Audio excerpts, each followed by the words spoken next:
చాలా గొప్ప సినిమాకి నన్ను పిలిచి మాట్లాడమన్నందుకు నా జన్మ ధన్యంగా భావిస్తూ ఇంత గొప్ప సినిమా తీసినటువంటి నిర్మాత నారాయణ రెడ్డి గారికి, దర్శకుడు ఏటా గారికి, టెక్నీషియన్స్కి, మొత్తం అందరికీ, ముఖ్యంగా పాత్రికేయ మిత్రులకు, హే తమ్ముళ్ళారా మీరు మెయిన్ సక్సెస్ చేయాలి, శభాష్ మీకు. ఇక్కడ ఒక పెద్ద ఆయన ఉన్నాడు, ఆయన కామారెడ్డి ఎమ్మెల్యే గారు. కేసీఆర్ గారు ఓడిపోయారా? నేను షాక్. రియల్లీ రేవంత్ రెడ్డి గారు ఓడిపోయారా? మళ్ళీ షాక్. కామారెడ్డి బిడ్డ వెంకటరమణారెడ్డి గారు ఇద్దరి మీద గెలిచాడా? అమ్మని అమ్మ, ఎవడైనా ఆయన చూడాలరా బాబు అనుకున్నా, నిజంగా చూడాలనుకున్నా. తెలుసో సార్, కానీ ఒక్కసారి చూడాలనిపించింది. ఈ రజాకార్ దయ వల్ల వారిని చూసా. శభాష్ వారికి. మన హార్మూర్ రెడ్డి గారు, మీ ఇద్దరు దెబ్బ వల్ల ఈవేళ నరేంద్ర మోడీ గారు, అమిత్ షా గారు తెలంగాణలో 5 ఎంపీలు 6 ఎంపీలు కూడా ఈవేళ ఏకంగా 15 ఎంపీలకి మేము సిద్ధం అని చేశారు మహానుభావ. ఓకే, వందనాలు మీకు, ధన్యవాదాలు మీకు.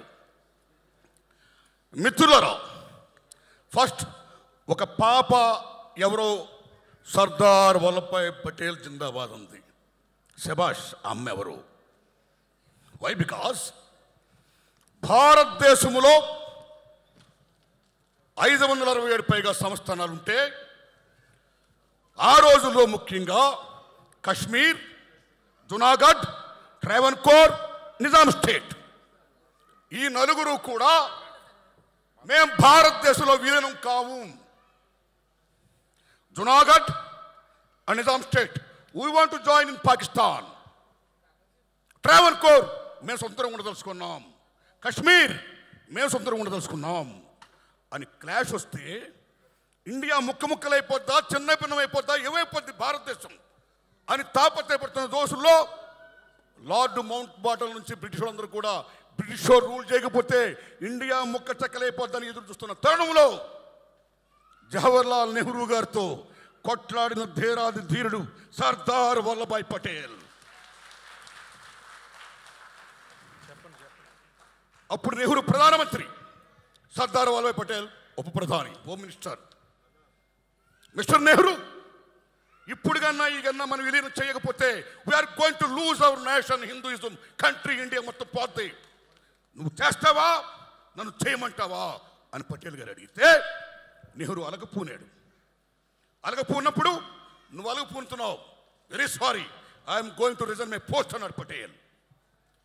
సర్దార్ వల్లభాయ్ పటేల్ అంటే మీరు నమ్మండి, ప్రైమ్ మినిస్టర్ ఆఫ్ ఇండియా కావాల్సినోడు. 16 ఓట్లు ఆయనకు వచ్చాయి, జస్ట్ 4 ఓట్లు నెహ్రూ గారికి వచ్చాయి. నోట్. మహాత్మా గాంధీ వల్ల చివరికి సర్దార్ వల్లభాయ్ పటేల్ గారు ఉప ప్రధాని అయ్యాడు, జవహర్లాల్ నెహ్రూ ప్రైమ్ మినిస్టర్ అయ్యాడు.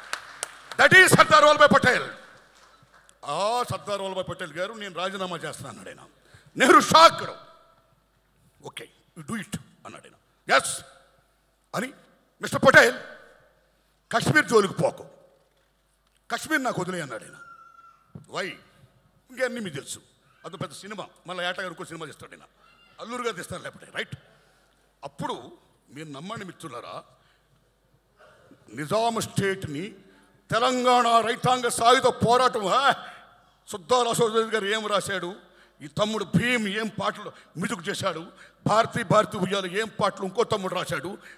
గొప్ప మ్యూజిక్ ఇచ్చావే భీమ్, నీ జన్మ ధన్యం. తెలంగాణ రజాకార్ మామూలు సినిమా కాదు ఇది, శభాష్ మ్యూజిక్, రైట్? నిజంగా నాకు ఎక్కడ ఆనందం ఇస్తుందంటే, గూడూరు నారాయణ రెడ్డి గారు, ఈ బిలాంగ్స్ టు బీజేపీ, రైట్? ఈ బీజేపీ వాళ్ళకి కొంచెం ఎర్ర జెండా అంటే కొంచెం ఎక్కడో చిన్న పీకుడు, పెద్ద పీకుడే. కాబట్టి వాళ్ళెందుకు మనం ఫోకస్ చేయాలి అనే భావం లేకుండా, సినిమా అంటే సత్యం, సత్యాన్ని చాటి చెప్పేది cinema. That is the greatest of Telugu film industry. భారతదేశంలో ప్రపంచంలోనే చారిత్రాత్మక సినిమాలు తీయాలన్నా, పౌరాణిక సినిమాలు తీయాలన్నా, సోషల్ తీయాలన్నా, ఇలాంటి హిస్టారికల్ ఫిల్మ్ తీయాలన్నా తెలుగు గడ్డ. That is the greatest of Telugu. సత్యం జనాన్ని చెప్పడం. అందులో ఈవేళ గూడూరు నారాయణ రెడ్డి గారు ఈ రజాకార్ సినిమా తీయడం అనేది ఆషామాషి కాదు, నిజంగా గట్స్ కావాలి.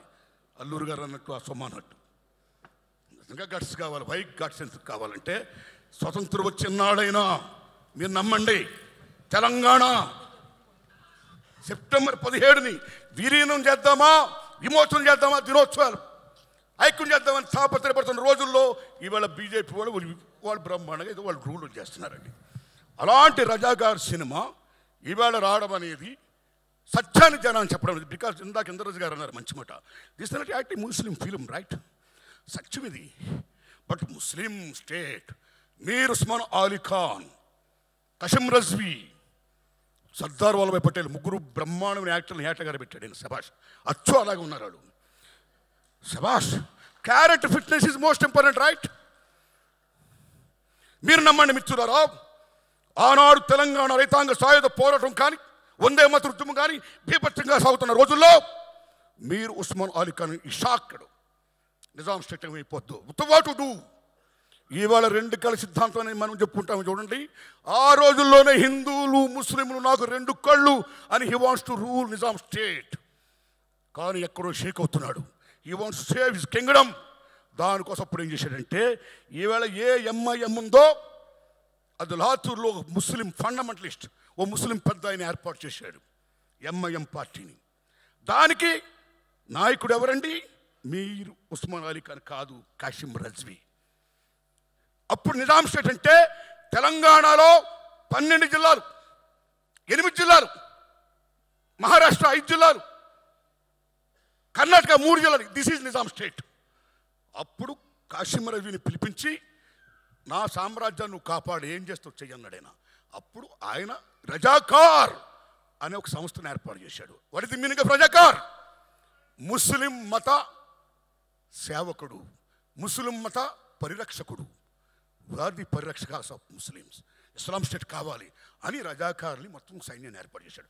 They came from where? From Iran, Iraq, Pakistan, Afghanistan, Bihar, UP. ఈ ప్లేస్ నుంచి 2 లక్షల మంది రజాకారులు. అక్కడి నుంచి రజాకారులు ఏం చేశారు, ఏం వాగడాలు చేశారు. ఆ రోజుల్లో, ఆ 10 ఏళ్లలో ఈవేళ తెలంగాణ గుండెకాయని ఎలా గుణపాలతో గుచ్చారు, తెలంగాణ గుండెల మీద ఎలా కుంపట పేల్చారు, తెలంగాణ తెలని భాషని, సంస్కృతిని, సమస్తాన్ని కూడా ఎలా పిప్పు చేశారు అనేది మన తమ్ముడు ఆల్రెడీ సినిమాలో చూపించాడు. అలాంటి దశలో ఆ రజాకార వ్యవస్థ మీద ఎంతమంది మహానుభావులు త్యాగం చేస్తే, ఇందాక మనం మంచి మాట చెప్పుకోవాలి, గూడూరు నారాయణ రెడ్డి గారు. ఇది నిజంగా యాంటీ ముస్లిం ఫిల్మ్ కాదు, గుర్తుపెట్టుకోండి.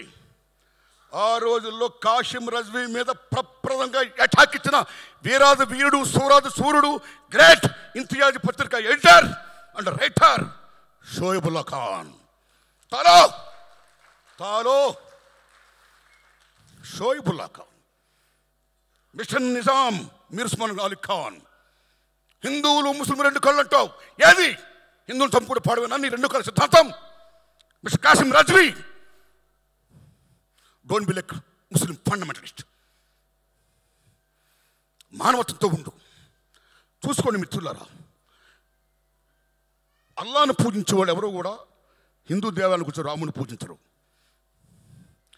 యేసుక్రీస్తుని పూజించి చర్చికి వెళ్ళేవారు ఎవరు క్రిస్టియన్స్ కూడా వచ్చి మన రాముడిని, ఈశ్వరుని హిందూ దేవాలయానికి రారు. కానీ మన హిందువులు మాత్రం మన దేవుళ్ళు పూజించడమే కాదు, కనపడ్డ అల్లాకి వెళ్తారు దండం పెడతాం, దర్గాకి వెళ్తాం దండం పెడతాం, చర్చికి వెళ్తాం దండం పెడతాం, బుద్ధిస్ట్కి దండం పెడతాం. ఒక అల్లా, ఒక ముస్లిం, ఒక క్రిస్టియన్, ఒక వీడే కాదు, కనపడ్డ రాయికి, రప్పుకి, సమస్తానికి కూడా దండం పెట్టే, చెట్టుకి పుట్టుకి పెట్టే మత సహనం గల భారత మాత బిడ్డ హిందూ మతం. That is the greatest of Hindu మతం. ప్లీజ్ ప్లీజ్, ఏ తమ్ముళ్ళు, దిస్ ఇస్ నాట్ బీజేపీ అవుతాం, రైట్? తప్పు. ఇప్పటికే ఎన్నికల ఆంజనేయ స్వామితో జెండా పెట్టిస్తారు మీరు. రాముని జై శ్రీరామ్ అంటే రాముడు మీ అబ్బ సొత్తా, మన సొత్తా, అందరి సొత్తు రాముడు. ఇక్కడే మాట్లాడకండి ప్లీజ్. సారే జహా సే అచ్చా అన్న మహమ్మద్ ఇక్బాల్ ఎవరు? ముస్లిం.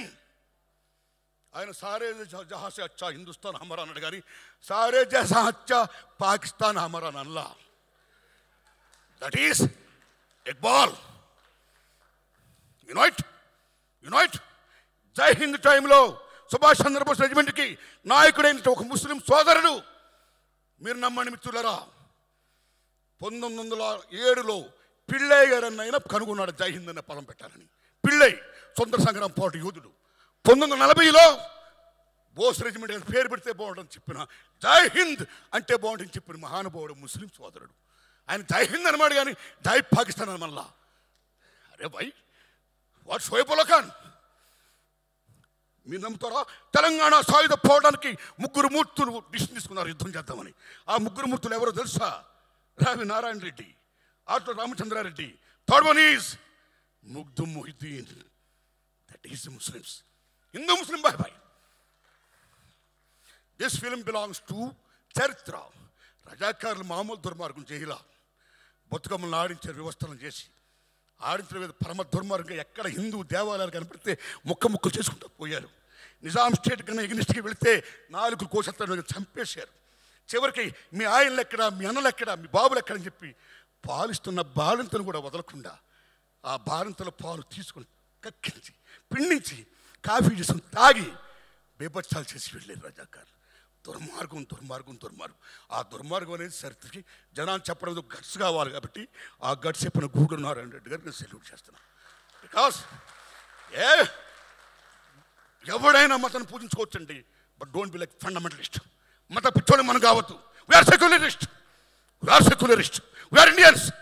భారత మాతకి జై, right?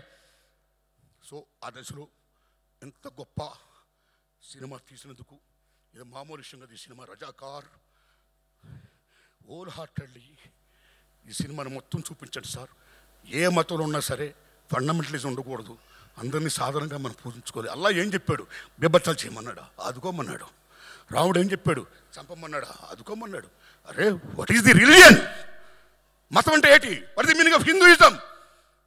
What is the Islamism, Muslimism? Ism అంటే మతం, మతం అంటే ఉద్దేశం. వాళ్ళు ఏం చెప్పారో ఆ ఉద్దేశాలు అందరం బాగుండాలని, అలా కోరుకోవాలని ఆ దశలో బాగా చరిత్రని ఇంత బాగా చెప్పినటువంటి తమ్ముడు ఏటా నారాయణ రెడ్డి గారికి, సారీ ఏటా సత్యనారాయణ గారికి, గట్స్గా తీసిన మహానుభావుడు గూడూరు నారాయణ రెడ్డి గారికి అందరికీ వందనాలు చెప్తూ, కె రాఘవేంద్రరావు గారు కాంపౌండ్ నుంచి pan India legend director Rajamouli గారు వచ్చారు. అంతవరకు అంతకుముందు కె విశ్వనాథ్ గారి శంకరాభరణంతో ప్రపంచంలో తెలుగు చలచిత్ర పరిశ్రమకు బావుట ఎగిరింది. విత్ శంకరాభరణం రాజమౌళి గారితో ఎగరడం కాదు, occupied it. Rajamouli Oscar award. ఏం రాజమౌళి మజాకా? జేమ్స్ కామరన్, స్టీవెన్ స్పిల్బర్గ్ వీళ్ళందరూ ఇవాళ Rajamouli I want to do with you అని అంటారంటే ఎక్కడికి వెళ్ళిపోయాడు రాజమౌళి? శబాష్ శబాష్ శబాష్. అలాంటి రాజమౌళి తర్వాత మళ్ళా రాఘవేంద్ర శిష్యుడు ఏటా సత్యనారాయణ గారు. కాబట్టి రాజమౌళి గారు అంత గొప్పోడు కావాలని నేను కోరుకుంటున్నాను. Thanks a lot. ధన్యవాదం బ్రదర్, ధన్యవాదం. రైట్, అందరికీ నటించిన నటినటికి, అందరికీ టెక్నీషియన్ మొత్తం అందరికీ, మీడియాకి మొత్తం అందరికీ, తమ్ముళ్ళు మీడియా మిత్రులరా, ఈ సినిమాను బ్రహ్మాండంగా ప్రమోట్ చేయండి, బ్రహ్మాండంగా ఆడాలి. అయ్యా గూడూరు నారాయణ రెడ్డి గారు ఒక ప్రెస్ మీట్ పెట్టండి. This the film the history of Telangana, not the film of Hinduism or Muslimism. My friends, we Indians, come and see the film and support it అని చెప్పండి మీరు. రైట్? నమస్కారం తమ్ముళ్ళారా, ధన్యవాదాలు మీకు. Thanks a lot. Thank you so much Narayana Murthy గారికి ధన్యవాదాలని తెలియజెప్తాను. నమస్కారం. Thank you sir, thank you.